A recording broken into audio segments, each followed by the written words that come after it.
Iran's regime is targeting ships in the Strait of Hormuz. On Friday, the USS Gerald Ford aircraft carrier and 3 other warships entered the Mediterranean Sea. It sits on the tarmac at Al Udeid Air Base in Qatar, like something that should not exist in the same century as stealth fighters and hypersonic missiles. The A-10 Thunderbolt II, better known to every crew chief and infantryman alive as the Warthog, rolled off the Fairchild Republic assembly line in 1977 for $18.8 million a copy.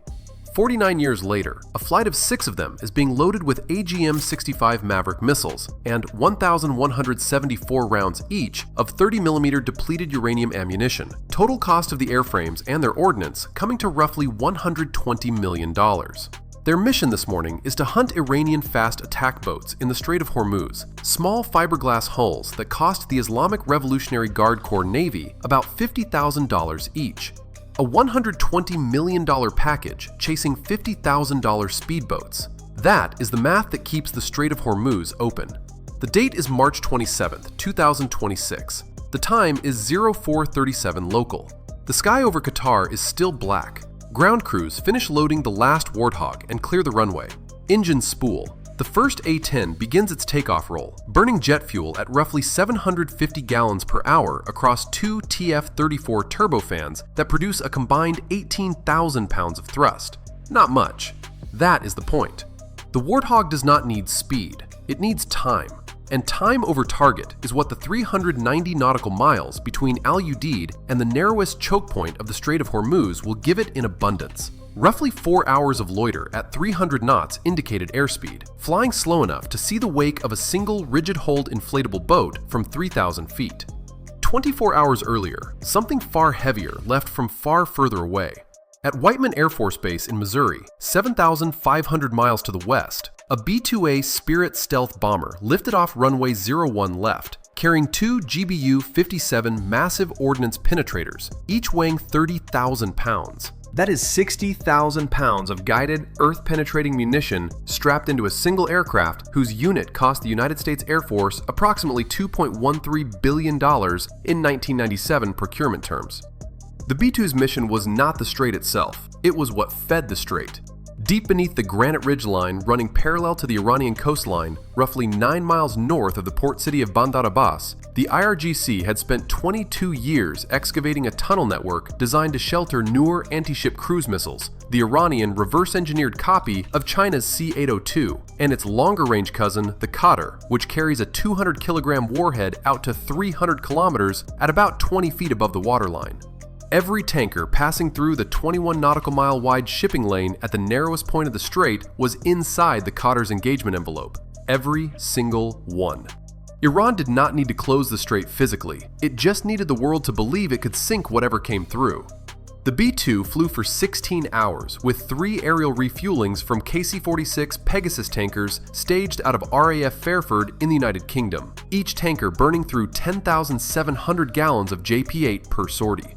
At 0214 local time over Iran, the bomber's APQ-181 radar made its final terrain fix. The weapons bay doors opened for 8 seconds. The first GBU-57 fell. The massive ordnance penetrator is 20.5 feet of hardened steel casing packed around 5,300 pounds of high explosive, guided by GPS and an inertial navigation system to within 8 feet of its programmed impact point. It enters the Earth at approximately Mach 1.1, just over 820 miles per hour, and is designed to burrow through 200 feet of hardened rock or 60 feet of reinforced concrete before a delayed fuse triggers detonation. Think of a telephone pole made of tungsten-jacketed steel falling from 40,000 feet, steering itself through its own dust cloud into a doorway it has never seen before. The first one hit the mountainside 8 feet left of the primary ventilation shaft for Tunnel Complex 4. The second hit 12 seconds later, 30 feet deeper into the same bore path, following the cavity the first had opened. The ground shook 6 miles away in Bandar Abbas. Inside Tunnel Complex 4, the IRGC's 1st Naval District had stored an estimated 36 Noor cruise missiles and 18 Qadr cruise missiles, along with their transporter erector launchers, diesel generators, communications relays, and a command post hardened to withstand anything up to a 2,000-pound penetrator impact. No one had planned for a weapon 15 times that weight arriving twice in the same hole. The cost of 2 GBU-57s is roughly $7 million. The The tunnel complex beneath that ridgeline took Iran 22 years and an estimated $400 million to build. $7 million undid $400 million. The receipts do not lie. They just sting. By 0340 local time, satellite imagery confirmed the southern face of the ridgeline had partially collapsed.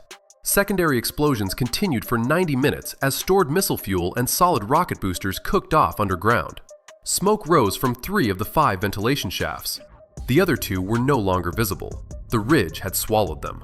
170 nautical miles to the southeast, in the pre-dawn darkness of the Central Strait, the IRGC Navy's fast attack boat flotilla at Larak Island was already receiving fragmented reports. Their encrypted VHF net carried the voice of a battalion commander at Bandar Abbas, confirming that Tunnel Complex 4 was gone. Then the net went silent. The communications relay that connected Larak Island's flotilla to IRGC Navy headquarters at Bandar Abbas had been inside that tunnel complex. The flotilla commander at Larak had 23 PACOP 2 fast attack boats under his authority, fiberglass-hulled craft displacing 13 tons, each capable of 52 knots and armed with 2 Nasser-1 anti-ship missiles, a short-range weapon that travels at 590 miles per hour with a 330-pound warhead out to about 22 miles. The Nasser-1 was compact enough to fit on a craft small enough to hide in a fishing cove. The boats themselves cost almost nothing. The missiles cost about $150,000 each. The entire flotilla, boats and missiles combined, was worth less than 1/4 of a single F-35A Lightning II. The flotilla commander's plan was elegant and had been rehearsed in Iranian naval exercises every year since 2006. At the first sign of American surface vessels entering the eastern approach to the strait, 12 PACOP 2s would launch simultaneously from 4 separate coves spread across 15 miles of coastline, converging on the target from 4 compass points at 52 knots. Each boat fires its 2 Nasser-1s at 10 miles, then turns and runs. The target vessel, whether a destroyer or a tanker, receives 24 inbound missiles from 4 directions in a window of 38 seconds. No single-point defense system can track 24 simultaneous sea-skimming targets from 4 approach vectors in 38 seconds. That was the math, and the math was correct. What the flotilla commander at Larak Island did not know was that 3 GARC autonomous surface vessels, each 16.4 feet long, built by Maryland-based Martac and costing approximately $500,000 each, had been running patrol circuits inside the strait for 72 hours without refueling. These robotic speedboats carried no weapons. They carried electro-optical and infrared sensor packages, feeding real-time video to the destroyer USS Carney, an Arleigh Burke-class guided missile destroyer sitting 40 nautical miles to the southwest in the Gulf of Oman. Every time a PACOP 2 moved from its hiding cove to adjust position, the GARK's infrared camera painted it. The Carney's Combat Information Center had been building a picture for 3 days. They knew where every single boat was hidden. They knew the cove assignments. They knew the dispersal pattern. They had watched the rehearsals. At 0437 local time, the 6 Warthogs out of Al Udeid crossed the UAE coastline at 12,000 feet. They descended to 4,000 feet as they entered the strait, splitting into 3 pairs, each pair assigned a 5-mile sector of the Iranian coast. Below them, the water was gray and flat. Tanker traffic was almost non-existent. Before the crisis began, 138 commercial vessels transited the strait daily. By March 17th, that number had fallen to 3. Oil prices had spiked to $127 per barrel. The world economy was bleeding $2.8 billion per day in disrupted shipping. The Strait of Hormuz carries roughly 21 million barrels of oil per day, about 21% of global petroleum consumption. When Iran announced it was mining the channel and fired warning shots at a Greek-flagged crude carrier on March 11th, Lloyd's of London immediately suspended insurance coverage for strait transits. Without insurance, no tanker moves. Without tankers, no oil. Iran had effectively closed the strait without sinking a single ship. The mine threat was real and specific. Iran had deployed at least 12 Maham-3 and Maham-7 limpet mines in the shipping lane between Larak Island and Keshem Island, a stretch of water 8.2 nautical miles wide. The Maham-7 is a bottom influence mine triggered by the magnetic and acoustic signature of a vessel passing within 40 feet overhead. It carries 250 pounds of TNT equivalent explosive. 1 is enough to breach the hull of a single-hulled tanker. 12 is enough to make an insurance underwriter resign. 220 miles to the northwest, at Iran's Qatam al-Anbiya Air Defense Headquarters in Tehran, the picture that morning looked entirely different. The IRGC's assessment, based on satellite imagery they were receiving from a commercial provider with a 12-hour lag, was that American air operations had been concentrated north of the strait, targeting ballistic missile facilities around Isfahan and Natanz. They believed the strait itself remained under IRGC naval control. Their underground missile reserves at Bandar Abbas were, as far as headquarters knew at 0400 that morning, intact. The communications blackout from Tunnel Complex 4 had been attributed to American electronic warfare jamming, not to the tunnel complex ceasing to exist. This was the assumption everything rested on. If the tunnels were intact, the anti-ship missiles were still available. If the missiles were available, any American warship entering the strait faced annihilation from the coastline. If the warship threat remained, the minesweepers could not operate. If the minesweepers could not operate, the mines stayed. If the mines stayed, the strait stayed closed. If the strait stayed closed, Tehran had the one card it needed at the negotiating table. Every link in that chain depended on Tunnel Complex 4 being alive. It had been dead for 2 hours. 110 nautical miles south of the strait, the USS Baton, a Wasp-class amphibious assault ship, was operating as the airborne command platform for the Mine Clearance Force. On its flight deck, 2 MH-53E Sea Dragon helicopters were configured for mine countermeasures, towing AN/AQS-24 airborne mine detection systems through the water below on 500-foot cables at 20 knots. The AN/AQS-24 uses side-scan sonar and laser line scanning to identify objects on the seabed at a resolution fine enough to distinguish a mine from a cinder block at 300 feet. Each pass covered a lane 250 meters wide. The shipping channel required 34 passes. At 20 knots per pass, that was roughly 14 hours of continuous flying. The Sea Dragons could sustain it. The question was whether the IRGC fast boats would let them. That was the Warthog's job. At 0512 local time, the first pair of A-10s reached their patrol sector, a 5-mile stretch of Iranian coastline between Hengam Island and the eastern tip of Keshem. Below them, tucked behind a stone breakwater in a cove the Navy had designated Charlie 7, sat 4 PACAP 2s. The infrared feed from GARC Unit 2 had painted their engine exhaust 40 minutes earlier. The boats were running their diesels at idle, ready to sprint. The lead A-10 pilot rolled in at 3,200 feet. The GA-U-8 Avenger is a 30mm, 7-barreled rotary cannon weighing 4,029 pounds with a full ammunition load. It fires at a selectable rate of either 2,100 or 3,900 rounds per minute. The depleted uranium PGU-14/B armor-piercing incendiary round leaves the barrel at 3,500 feet per second and was designed to punch through the top armor of a Soviet T-72 tank. Against a fiberglass-hulled boat displacing 13 tons, it does not punch, it erases. A 2-second burst, 130 rounds. The first PACOP came apart in the water like a model thrown against a wall. The second burst tracked right, catching a second boat amidships as its crew attempted to reverse out of the cove. The fuel cell ruptured. A column of black smoke climbed 200 feet in 4 seconds. The third and fourth boats accelerated hard, their Caterpillar diesels screaming to maximum output, bow waves arcing white as they cleared the breakwater at 45 knots and diverged northeast and southeast, each attempting to reach open water and launch their Nasser ones at the mine-sweeping helicopters they could see on radar 22 miles to the south. 52 knots in a PACAP, 300 knots in a Warthog. The math had changed.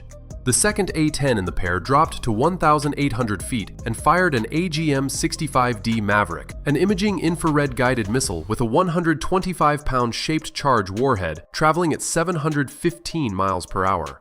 The Maverick costs $175,000 per round. The PACAP it hit costs $50,000. The missile is worth 3.5 times its target. Nobody at the Pentagon cared.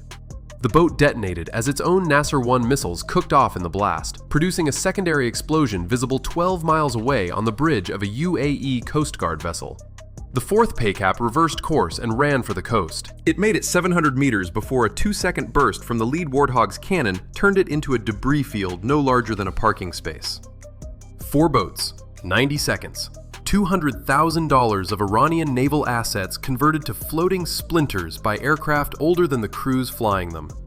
15 nautical miles to the east, the second pair of A-10s was engaging a group of 6 PACOPs attempting to sortie from a cove near the fishing village of Kuhestak. The engagement pattern was identical. The boats were aggressive, well-trained, and brave. Their crews had rehearsed swarm attacks against targets moving at 15 knots. They had not rehearsed evading cannon fire from an aircraft circling at 300 knots and 2,500 feet. The window between leaving the cove and reaching Nasser one launch range was 6 minutes. The A-10s needed 8 seconds per boat. 6 boats, 48 seconds of trigger time. The Warthog carries enough ammunition for 18 seconds of continuous fire. It does not need continuous fire. It needs small corrections and patience. 2 commodities the A-10 was built to provide. By 0538 local time, 10 PACOP 2s were destroyed or burning. The flotilla commander at Larak Island ordered the remaining 13 boats to hold in their coves and not sortie. This was the tactically correct decision. It was also exactly what the Americans wanted. Boats hiding in coves are boats not laying mines. Boats not laying mines are a cleared lane for minesweepers.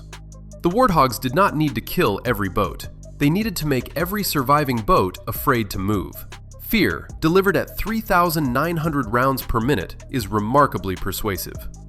40 nautical miles to the southwest, aboard the USS Carney, the Combat Information Center confirmed what the GARK feeds were showing in real time.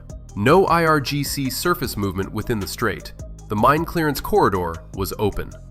The Baton launched both MH-53E Sea Dragons at 0547. They began their first sweeping pass through the eastern approach channel at 0603. The AN/AQS-24 detected the first Mahan 7 bottom mine at 0621, sitting in 72 feet of water, 300 meters south of the main shipping lane's centerline. An Mk-18 Kingfish unmanned underwater vehicle was deployed to confirm and mark it. Controlled detonation was scheduled for 700. 60 miles to the north, in the rubble of what had been Tunnel Complex 4, fires were still burning.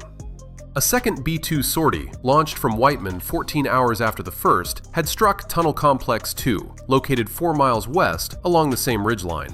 This complex had housed 24 Cotter missiles and the mobile radar units that provided their mid-course guidance updates. Without those radars, even a surviving Cotter missile was blind after launch, a 200-kilogram warhead flying at 20 feet over the water with no idea where to go. The missile itself still worked. The network that told it where to aim did not. Iran's layered defense of the strait had been designed like a series of doors. The mines were the first door. The fast attack boats were the second. The shore-launched anti-ship cruise missiles were the third. The buried command and control network was the lock that held them all together. The Americans had not tried to open the doors.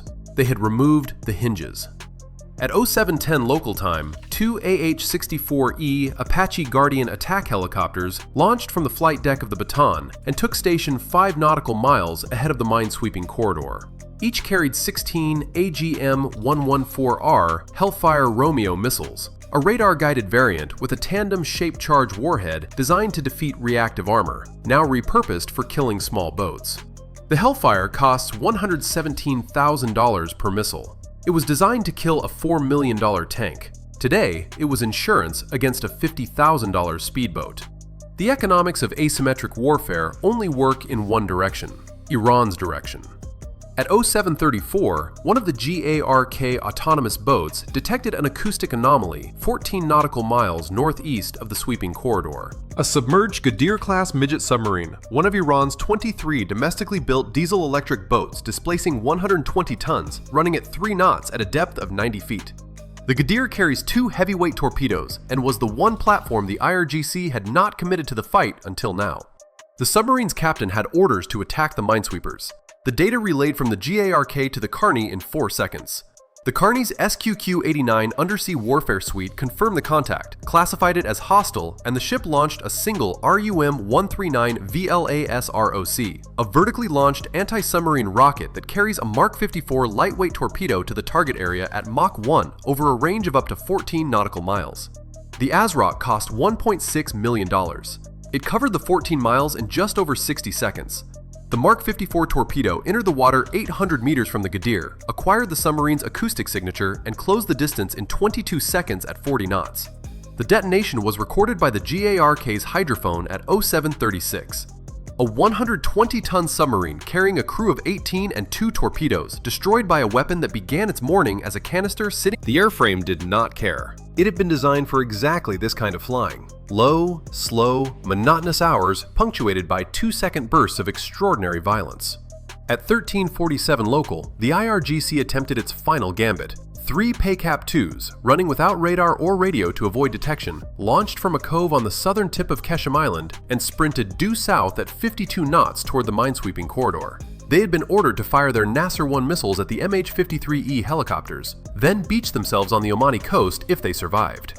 It was a one-way mission. The crews knew it. They went anyway. GARC Unit 3 picked up their wake signatures at 6.2 nautical miles.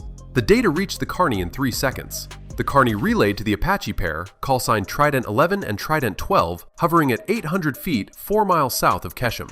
The Apaches turned north. Each locked a Hellfire onto the lead boat's infrared signature from 5 miles away.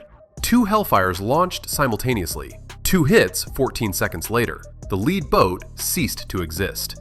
The second boat fired its 2 Nasser-1s at the helicopters at a range of 8 miles, then turned hard east. The Nasser-1s climbed to 50 feet, dove to sea-skimming altitude, and tracked toward the Apaches. The helicopters dumped chaff, dropped below 100 feet, and broke hard right. Both missiles overshot by 400 meters, splashing harmlessly into the Gulf of Oman. The A-10 pair, already inbound from the west, caught the second Paycap broadside with a 3-second cannon burst. The third boat reversed course. It made it 2,100 meters back toward Keshem before a Maverick caught it from behind. 3 boats, 6 dead. 6 Nasser-1 missiles that would never reach a tanker. The entire engagement lasted 94 seconds. Total cost of American ordnance expended? 2 Hellfires at $117,000 each, 1 Maverick at $175,000, and approximately $40,000 in 30mm ammunition. $449,000 to destroy $150,000 worth of boats. The exchange rate was negative. The exchange rate was always negative. But the Strait of Hormuz carries $2.8 billion in oil per day, and the minesweepers were still sweeping. Nobody at Central Command was looking at the ammunition receipts. They were looking at the crude oil futures ticker, which dropped $6 per barrel between 0600 and 1500 that day. By sunset on March 27th, the Strait of Hormuz was not open. It would not be open for weeks. But the mechanism that had closed it, the layered integration of mines, swarm boats, anti-ship cruise missiles, submarines, and buried command infrastructure, was no longer a system. It was a collection of isolated parts, each one vulnerable, none able to communicate with the others, none sure which of its sister units still existed. The tunnels were gone, the boats were pinned, the submarine was on the seabed. The missiles had no targeting data. The mines were being found and killed one by robots that did not care about the heat. Iran's 40-year strategy for the Strait of Hormuz had assumed it would face an opponent willing to risk surface ships in the channel. It had never modeled an opponent who would send robots to do the looking, 49-year-old aircraft to do the killing, and $2 billion bombers to remove the infrastructure from underground. The doctrine was built to fight a navy. The Americans sent a junkyard. By March 31st, daily transits through the strait had risen from 3 to 19, still 119 short of the pre-crisis daily average. Insurance underwriters at Lloyd's were reviewing their suspension. Oil dropped to $118 a barrel. The mine clearance teams estimated 9 mines remained. The Warthogs were still circling. The GARCs were still watching. Somewhere in a cove on Larak Island, 13 Paycap 2s sat with their engines cold, their crews ashore, waiting for an order from a command post that no longer existed to execute a plan that no longer worked against an enemy that had already moved on to the next phase. Iran spent 40 years building a lock on the world's most important waterway. The United States picked it with a 49-year-old airplane and a $500,000 robot boat. The lock is not open yet, but the tumblers are on the floor. If you enjoyed this video, check out our other video on how the B-2 Spirit conducts 37-hour, non-stop global strike missions. Bye for now.